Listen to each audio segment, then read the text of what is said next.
Indianapolis. You just say that name, and to anybody that has a remote connection with racing, there's meaning to it. You kind of have two cities in big time American motorsports, Charlotte and Indianapolis. Yep. And so when you can't help, Erin, when I mention Indianapolis, it's not going to be too far down your pecking list that racing is not going to come to mind. I think, honestly, to most Americans, Indianapolis 500 has a huge tradition. So, and I agree, growing up, if you want to be an open wheel driver, you move to Indy. If you want to be a stock car driver, you move to Charlotte. That's what you do. Yeah. And we're sitting here in Charlotte talking sprint car racing. How'd that work out? I got a little confused. How did that work out? I don't know how that worked out. I guess we're stinking lucky. Actually, there was a point I really wished I had gone that way, but life works out the way it's supposed to. Life does. Yeah, it is really neat. So Indianapolis, it's such a neat city. Of course, you have the Indianapolis Motor Speedway, but then the short track culture there, the short track, and a lot of it is USAC traditional sprint cars, non-wings, midget, Silver Crown cars. But this weekend there's going to be an Indy invasion. Yeah. About that with the All-Stars. So that's what we're going to talk about. She's Erin Evernham. I'm Steve Post. This is Wing Nation, presented by Dryden and by DRF Racing Oils. And we're going to talk about the FloRacing All-Star Circuit of Champions. They have 4 big nights and a lot of money on the line in Indy this week. So it is going to be cool. So looking forward to that. And who better to talk about the All-Stars than their traveling announcer and all-around good guy, Blake Anderson. But before that, let's take a listen to this one. It was Saturday night. It was Tulare, Thunderbolt Raceway. Bud Kading, Dominic Scelzi just throwing everything but the kitchen sink at each other as Bobby Jarrell on FloRacing has the call. And now for the Dryden death-defying move of the week, where one driver simply amazes us with their on-track moves. Bud Kading and Dominic Scelzi putting on a good show here in the Peter Murphy Classic. Once again, it's Scelzi to the inside. Once again, he takes the lead from Bud Kading. Kading cuts it back down the back straightaway. They drag race into 3. Kading's got it, but here comes Dominic one more time to the inside. Good stuff up front. Dominic Scelzi's going to lead lap number 24. That death-defying move was brought to you by Dryden Diesel All Death, the official death of the world of outlaws and wheelmen everywhere. Visit Dryden.com for more information. For decades, Dryden Lubricants has been made in America and made to last, paving the way on our highways, in our fields, and on the production line. Today, Dryden offers a complete line of engine oils, greases, hydraulic and transmission fluids, and diesel exhaust fluid. If you want greater performance and protection for your critical engines and equipment, go to Dryden.com. Dryden, American-owned and operated, and a proud supporter of racing and race fans everywhere. Citywide to countryside, whatever you drive, wherever you go, Hercules has the value, selection, and industry-leading warranty to get you there, no matter where the road takes you. Go to HerculesTires.com. There you can find the nearest authorized Hercules retail location to you. Plus, you can use the tire tracker to find out which Hercules tire fits your vehicle the best. That's HerculesTires.com. Hercules Tires, ride on our strength. Wing Nation, presented by Dryden and DRF Racing Oil. Rolling along, we're going to the Sage Fruit Hotline. Joining us from what appears to be a home game this weekend from his home area up in Indianapolis, Blake Anderson joins us. Hello, Blake. Welcome back to Wing Nation. Well, thanks for having me. It's always good to join you guys, and an exciting 4-race weekend for us, the first one of the season. Yeah, I know. We were talking to Kyle Reinhardt earlier this week, and he said they actually stayed on the road. They're getting the field to be like a traveling team. Okay, we're going to talk all about this Indy invasion, but I've been following your social media all week long, Blake. You are quite the car guy. What is your dream car?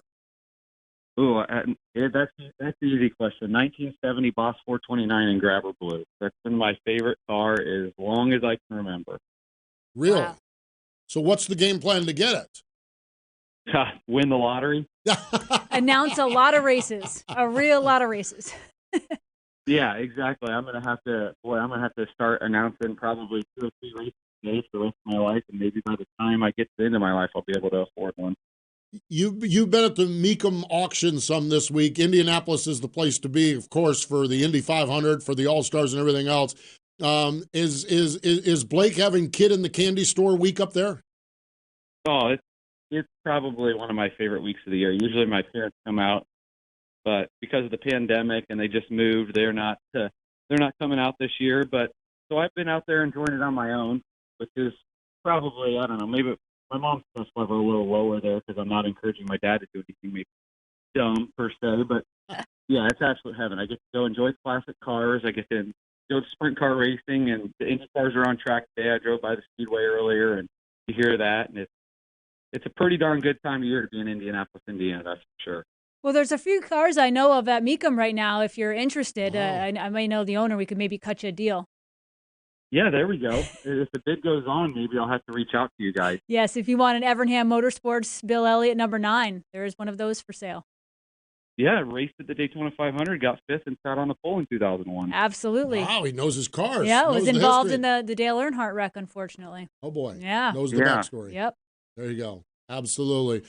Well, we've talked a little bit about it here, kind of hinted around it, but Blake, first and foremost, kind of broad scale, big picture. We know a couple years ago, Tony Stewart took over the All-Stars, and it continues to be Ohio-based, a lot of racing in Pennsylvania, based traveling series. How do you balance growing and keeping it manageable for everybody? But Indianapolis is such a major market to really get a foothold. How important is that for you guys with the All-Stars to have a weekend like what you guys have coming up? It's huge because the last couple of years we've kind of started to see the balance shift a little bit, where I think 5 years ago there weren't really that many wing sprint car teams based in the Indianapolis area, at least year-round. We had guys, some a lot of teams that would rent shops in Brownsburg because it's a good central location. But now, I mean, we've got our top 2 teams in points are based in Indianapolis with Sam McGee Motorsports and Clausen Marshall Motorsports for racing. And then Justin Peck's third in points. He's an Indianapolis-based driver. Hunter Schoenberg's out of Indy. Routine Racing's out of Indianapolis. Deb Wise is a couple hours north of us. So we're starting to see that balance shift a little bit, and to kind of crack into the Indianapolis market is big. It's something we'd like to do more as a series, but it's been tough to get our foothold here because it's so deeply rooted in non-wing racing that trying to get the wing racing going, there's been a little bit of a struggle, but we've certainly seen that shift a little bit the last couple of years, and hoping that we can have a good 4-race swing here and maybe moving forward get some more races in the state of Indiana. Obviously, that's what I would be all for it because it's nice to be able to sleep in my own bed and go to a race that same night. Blake, you mentioned the shift a little bit in balance as far as non-wing and wing in Indiana area. You've got people like Clausen Marshall now running and Tyler Courtney, a traditional USAC driver, racing with you guys at the All-Stars. What do you think is leading to that? It seems like there is a push. Even if you go back to Brian Clausen, towards the end of his career, he started racing more wing stuff. What do you think is creating that?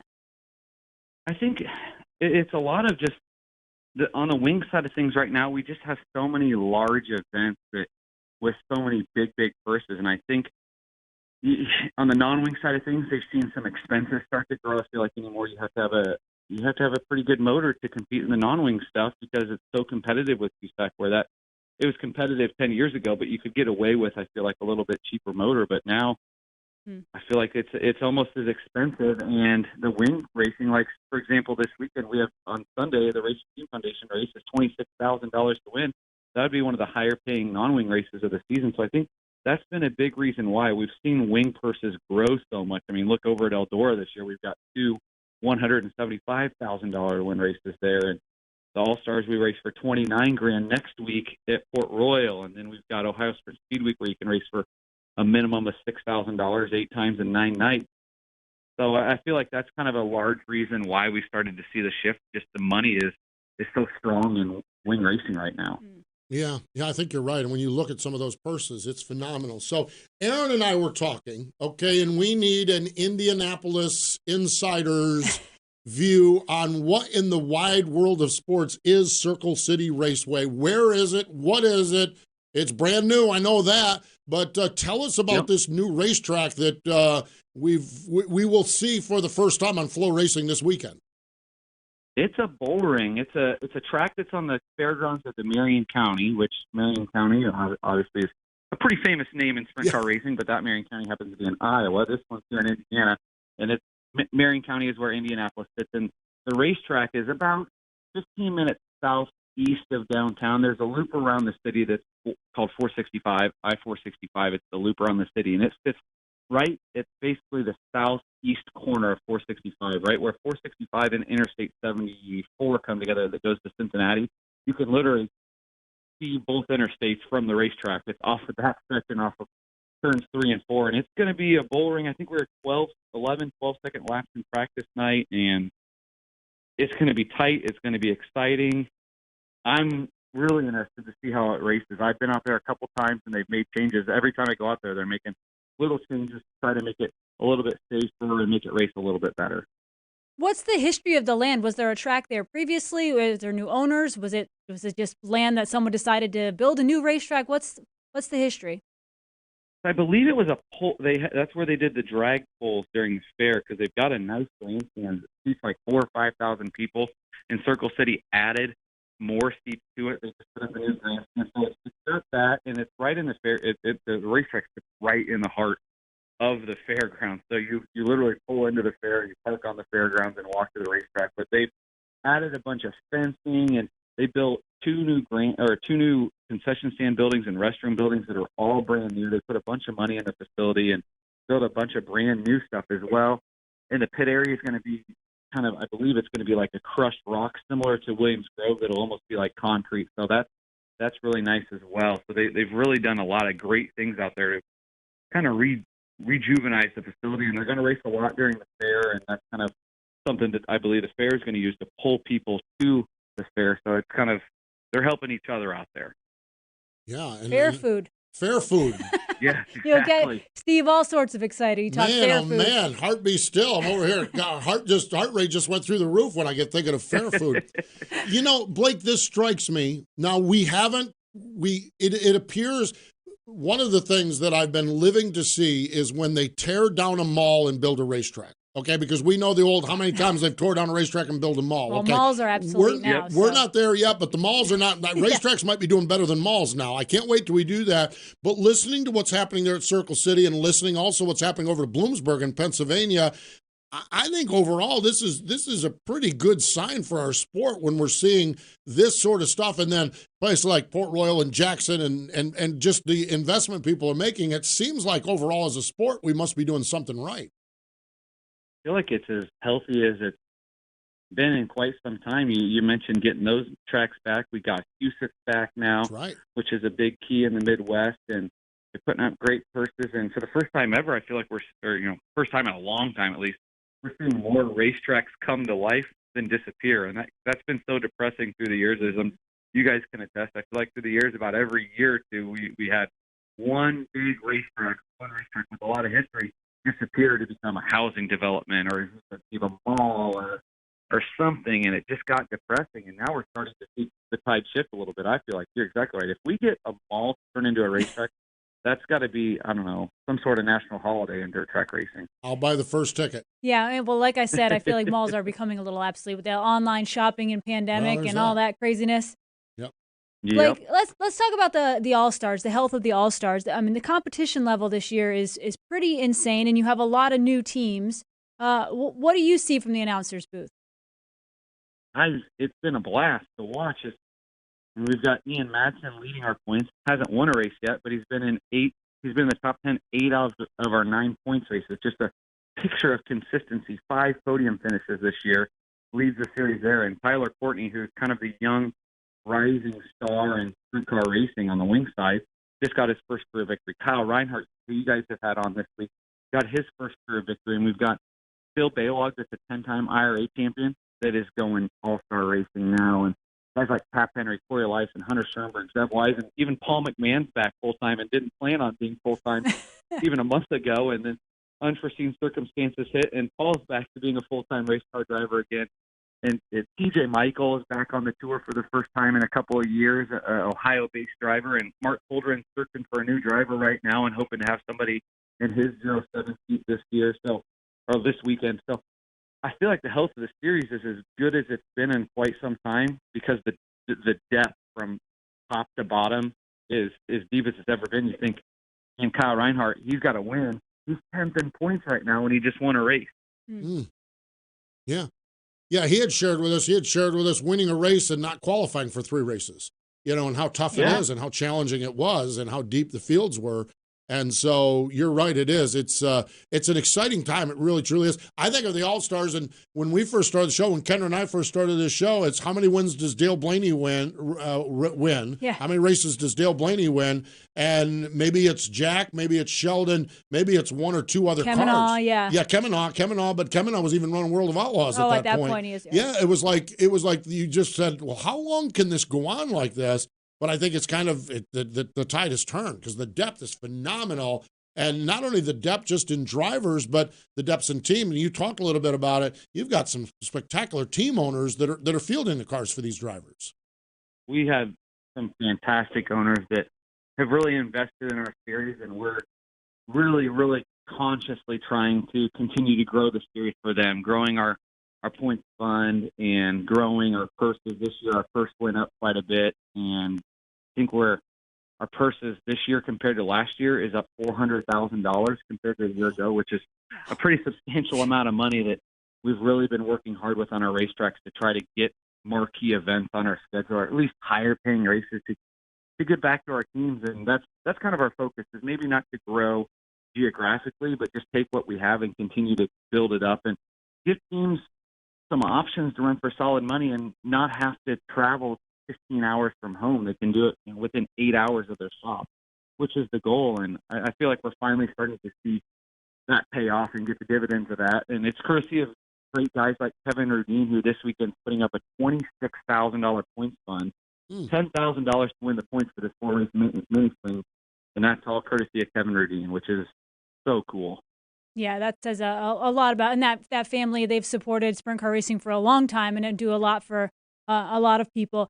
Like when you look at this weekend, racing 4 nights in Indy, often you guys are Ohio-based. You get a lot of local cars. Do you see a lot of Ohio teams coming over to Indy? Are you guys bringing in anyone, or will there be enough non-wing guys that maybe you'll throw a wing on for the weekend? I think we maybe see a non-wing guy or two maybe race Thursday night, but then USAC's heading to Lakeside this weekend, so I haven't asked Wyndham yet, but we might see like a Wyndham or Baloo throw a wing on Thursday night, and then Bonsai run over to Kansas City. The difficult part we kind of run into there is on getting the Ohio guys is the Outlaws are at Erin and Attica this weekend, so they've got some good purses pretty close to home there too, but I feel like this points fund is a little bit enticing. I know Rico's planning on staying and running here. Kerry Madsen will be in the TSR 14 running with us. And so I was trying to put together a roster, at least for Thursday and Friday, and kind of, I don't know, baffled maybe to try to see who shows up. I think we're going to see a good field. I'm just not quite sure who we're going to see and when we're going to see them. I think Sam Haberteet Jr. is running all weekend as well. And then we go to Gas City on Saturday, which is a track we haven't run, I think, since 2004, where Dale Blaney won. And then Kokomo, just as you guys know, has that allure. You just say Kokomo, and it kind of pulls people in. It's a magical place, that's for sure. Well, you say Kokomo, and then you say $26,000 to win at Kokomo. Yeah. If one doesn't allure you, the other one will. Yeah, no kidding. It's a solid person. That, again, courtesy of Kevin Rudine on behalf of the Racing Team Foundation. Yeah. I'm excited about it. Gas City I-69, my buddy Jerry Gappin's running the things up there. And, man, I had some great times with Jerry when he was here at Charlotte Motor Speedway, and I just love that there's some short track love up there with all of that. And as you said, a $48,000 winner share. If you won them all, you won $48,000, and likely you would be the champion, and that's another $10,000 on top of it. So it was pretty cool. And then Blake, so you get done with the 4 races this weekend, and then you head back into hostile territory. Well, hostile territory for some, friendly territory for a bunch. Back over to Pennsylvania for the big Weikert Memorial weekend coming up next weekend. So lots of good stuff on the docket this weekend, and then next weekend as well for the All-Stars. Yeah, next weekend, just another weekend. Friday at the Grove is $10,000 to win for the Davy Brown tribute race, and then a huge purse at Port Royal, kind of culminating with the Weikert Memorial, $29,000 to win, which that's a solid purse. We just got that purse sent to us from Steve O'Neill the other day, and it's going to be pretty stout. I feel like we talked about it earlier, just how the ball starts to roll now. We're racing week after week without off weeks. Then we got a 4-race swing through Illinois and it's Ohio Sprint. So the next 4 weeks for the series are arguably the biggest 4 weeks of the season. Yeah. Then that little Ohio Speed Week thing. You want to get a snoot full of racing, boy, you can just set up shop up there in the Buckeye State and see it all. Yeah. I'm thinking about this. The winner's share this weekend, $48,000. The winner's share next weekend is $49,000. Now you got to go win those races, and you got to beat the best in the business, not only in Indiana but in Pennsylvania to do it. But man, it is good. When you start to just sit down and ponder this, things are rolling along well. Well, Blake, I'll tell you what, we love catching up with you on the FloRacing deal. That's been that to me has been just banner for you guys, because I bet you're getting attention from across the country that you pre the FloRacing deal were able to get your hands on those eyeballs as well. Oh, it's just been huge. I'm on the phone with folks at Flo probably once or twice a week doing things, and last year projections, we about tripled projections on what they thought viewership and subscribers would be. It's been incredible to see the fan interaction every night on people watching Flo all around the country and all around the world. Many folks from Australia wake up and watch us with a cup of coffee, which is always kind of cool because we're racing here at 10:30 at night and they're going to lunch. It's fucking the All-Stars. The pandemic, I think, really helped explode Flo. We've got so many fans that I can think of that tweet us that just say, hey, I wasn't a sprint car fan, and I started watching the All-Stars on Flo because it was the only thing on during the pandemic, and now I don't miss a race. So now they're coming to the races, which is, I think, is so cool to see that all come to fruition and all really come full circle. Yep, no doubt. It is phenomenal. It really is. As a guy that lives in hotel rooms in various places, sometimes close to racetracks, sometimes not close to sprint car racetracks, it is just amazing what we have our hands right on our phone now, right on our laptops. Blake, always a pleasure. We wish you the best with the home races. The Indy Invasion, presented by Race Rudine Foundation. We wish you the best this weekend, Thursday and Friday at Circle City Raceway, Saturday at Gas City I-69, and the big one on Sunday at Kokomo. Thanks for the time, and have fun this weekend. I'll have a blast. Thanks so much for having me on. It's always good to join you guys. And bid up high on that Evernham car. Yes, please. Yes, I'll go run it up on Friday for you, and I'll be that guy that, just raises his hand just to get the bid higher for you. We like that. We appreciate it. What happens if the guy doesn't raise his hand after you, though? Well, then you get a nice new car. Into a tough spot. Then I got new race cars that probably can't afford. There we go. All right. Thanks, Blake. Appreciate it. Thank you. There we go. Blake Anderson joining us here on Wing Nation. Love chatting with him. I do. He's just such a good dude. Over the years, Dryden has stood for uncompromised value and proven performance. Known as the hardest working brand in heavy-duty lubrication, Dryden's heritage is made in America and made to last. Dryden products work to increase the life and enhance the efficiency of your equipment in the toughest conditions. Learn more about Dryden's products at Dryden.com. From grassroots racing to NASCAR, Dryden is a proud supporter of racing everywhere. For a year-round high-quality eating experience, look no further than Sage Fruit apples, pears, and cherries. Not only is their produce healthy, but they are grown with such care and precision that you can count on each piece of fruit having exceptional flavor. Sage Fruit, it's our first choice for quick and easy snacking. So, to reset everything, what we're looking at this weekend, a big weekend of sprint car racing, the FloRacing All-Star Circuit of Champion Indy Invasion, presented by Race Rudine Foundation, Circle City, Gas City, Kokomo Speedway, World of Outlaw, NOS Energy Drink Sprint Cars. I love this one, Friday night, the Kistler Engines Classic.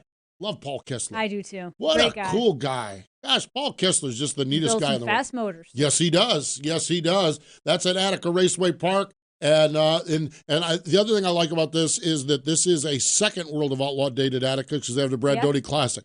Attica, one of the things that's boggled me over the last 5 years is why in the wide world of sports Attica doesn't have a second All-Star Day. Yeah. Or Outlaw Day. Yeah. Now they do with the Kistler Engines Classic. And then they go over to Dave Blaney's place, Sharon Speedway, on Saturday night. Lucas Oil ASCS National Tour. On Friday, they're in Granite City, Illinois for the Tri-City Speedway. That's a combo platter with the Warrior region. And this one here, man, when you go into this area, Little Rock, you go into Arkansas, you better batten down the hatches. They're ready to go at I-30 Speedway in Little Rock. It's a combo with the Mid-South region.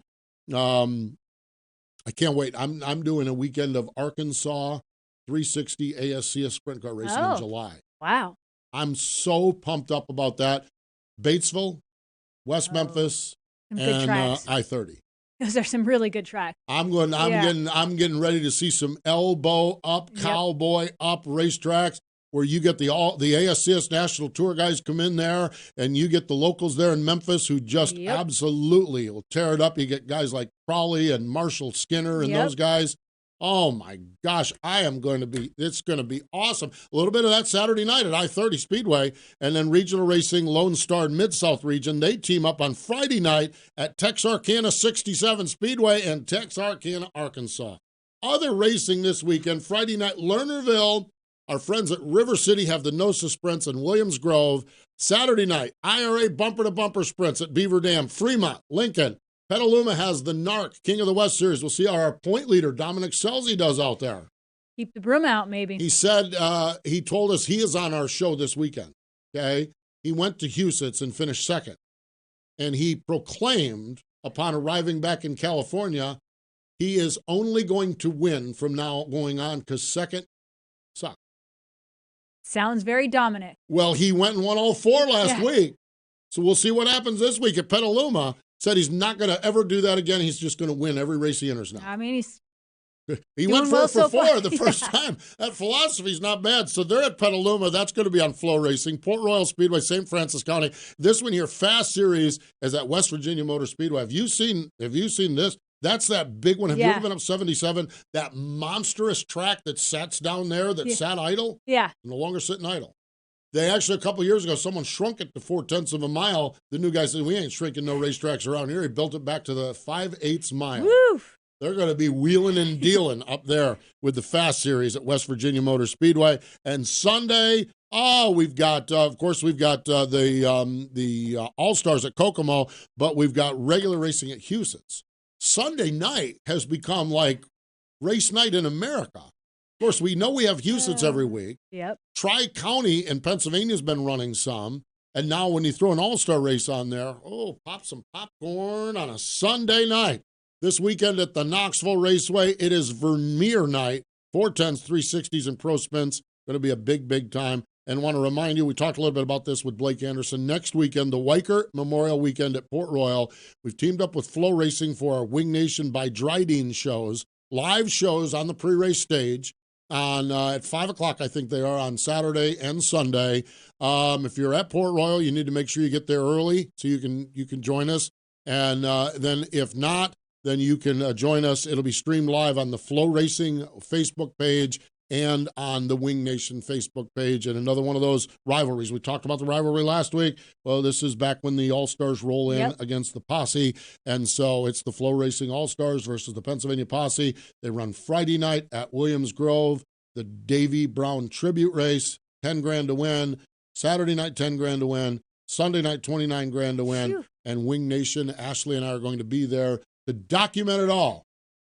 And if past track record is anything, we will likely have a cold frosty cocktail with just about everybody too. That is a mess of a weekend. If not that, a donut. So Weichert Memorial, and again, you can catch us with our live shows on FloRacing and on Wing Nation's Facebook page. Wing Nation apparel, just like the orange shirt that Erin is wearing, is available at www.wingnation.com. Also on the All-Star Circuit of Champions trailer, so you can get it in Indy this week and Pennsylvania next week. Make sure you get your 10th anniversary Wing Nation gear. And coming up this weekend on Wing Nation TV, Dominic Scelzi, the guy that is no longer going to not win races. He's going to win them all.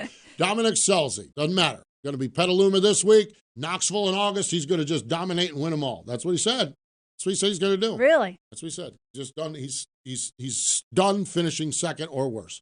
He's just going to win. Win or nothing. Win or nothing. We'll see what happens. Winner, winner, lasagna dinner. That's what he does. Winner, winner, lasagna dinner, as only Dominic Scelzi does. So, hey, thanks to Blake Anderson for joining us. But more important than all of that, thank you for joining us here on Wing Nation, presented by Dryden and by DRF Racing Oils.